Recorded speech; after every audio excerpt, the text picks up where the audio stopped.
Allergic rhinitis అంటే ఏమిటి? వాటి లక్షణాలు ఏమిటి డాక్టర్ గారు? దానికి ట్రీట్మెంట్ ఏముంటుంది డాక్టర్ గారు? కొంతమందికి పుట్టుకతో కానీ లేదా వయసు పెరిగే కొద్దీ కానీ కొన్ని పదార్థాలు శరీరంలోకి ఎక్స్పోజ్ అయినప్పుడు మన రోగ నిరోధక శక్తి అంటే మన ఇమ్యూనిటీ పవర్ వాటిని చెడు పదార్థాలుగా గుర్తించి మన శరీరంలోంచి బయటికి తోసేయడానికి ట్రై చేస్తూ ఉంటుంది. దీన్నే మనం అలర్జీ అంటాం. సో ఈ అలర్జీ అనేది మన శరీరం మొత్తాన్ని ఎఫెక్ట్ చేయొచ్చు, లేదా ఒక్కొక్క భాగాన్ని సపరేట్గా కూడా ఎఫెక్ట్ చేయొచ్చు. ఇది మన ముక్కుని ఎఫెక్ట్ చేసినప్పుడు దాన్ని మనం అలర్జిక్ రైనైటిస్ అంటాం. సో ఈ అలర్జిక్ రైనైటిస్ యొక్క లక్షణాలు ఏంటి అంటే ముక్కు నుంచి నీరు కారడం, రిపీటెడ్గా తుమ్ములు వస్తూ ఉండడం, కళ్ళల్లోంచి నీళ్లు రావడం, ముక్కు మరియు కళ్ళు జలగా ఉండడం. ఇవి దీని యొక్క ప్రధాన లక్షణాలు. ఈ అలర్జిక్ రైనైటిస్ అనేది మనకు సీజనల్గా అంటే కేవలం ఈ ఒక సీజన్లోనే ఎక్కువ ఎఫెక్ట్ అవ్వడం కానీ, లేదా త్రూ అవుట్ ద ఇయర్ అంటే ఆ సంవత్సరం మొత్తం సీజన్తో సంబంధం లేకుండా కూడా ఆ లక్షణాలు అనేవి కనబడుతూ ఉంటాయి.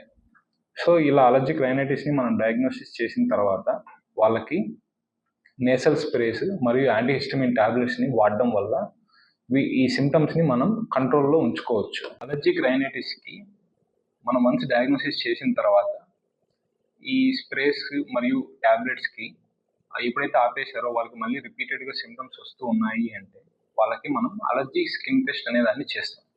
సో ఇందులో ఏంటి అంటే సాధారణంగా ఎక్కువ శాతం మందికి ఏవైతే అలర్జీ కాజ్ చేస్తున్నాయో ఆ పదార్థాలని ఒక లిస్ట్ రూపంలో తీసుకొని వాటిలో ఆ పర్సన్ ఏ ఏరియాలో ఉంటున్నాడు, అతనికి ఏవి ఎక్కువ యూజ్ చేసే పదార్థాలు ఏంటి, వాటిని ఆధారంగా ఆ వ్యక్తి యొక్క చర్మం పైన మనం ఆ పదార్థాలని చర్మం కింద ఇంజెక్ట్ చేసి మనం టెస్ట్ చేస్తాం.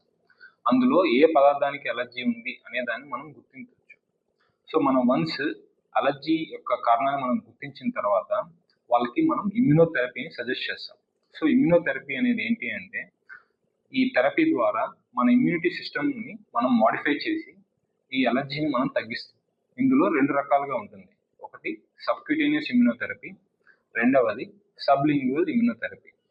సబ్క్యూటేనియస్ ఇమ్యూనోథెరపీ అంటే ఏంటి అంటే మనం ఇంజెక్షన్స్ని చర్మం కింద ఒక కోర్స్ లాగా అంటే వారానికి ఒక ఇంజెక్షన్, తర్వాత నెలకు ఒక ఇంజెక్షన్, 2 నెలలకు ఒక ఇంజెక్షన్, అలా ఒక కోర్స్ లాగా వాళ్ళకి 1 సంవత్సరం పాటు మనం ఇంజెక్షన్స్ని తీసుకోవడం వల్ల వాళ్ళకి ఎలర్జీస్ అనేవి తగ్గుతాయి.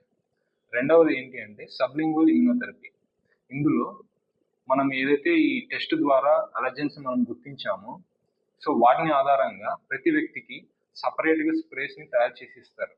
ఆ స్ప్రే కేవలం ఆ వ్యక్తికి మాత్రమే యూస్ అవుతుంది. ఆ స్ప్రేస్ని మనం నాలుగు కింద స్ప్రే చేసుకుంటూ ఉండాల్సి వస్తుంది. అది 1 సంవత్సరం పాటు ఆ స్ప్రేస్ని వాడుతూ ఉంటే మన ఇమ్యూనిటీ సిస్టమ్ అనేది మాడిఫై అయ్యి అలర్జీ అనేది తగ్గుతుంది.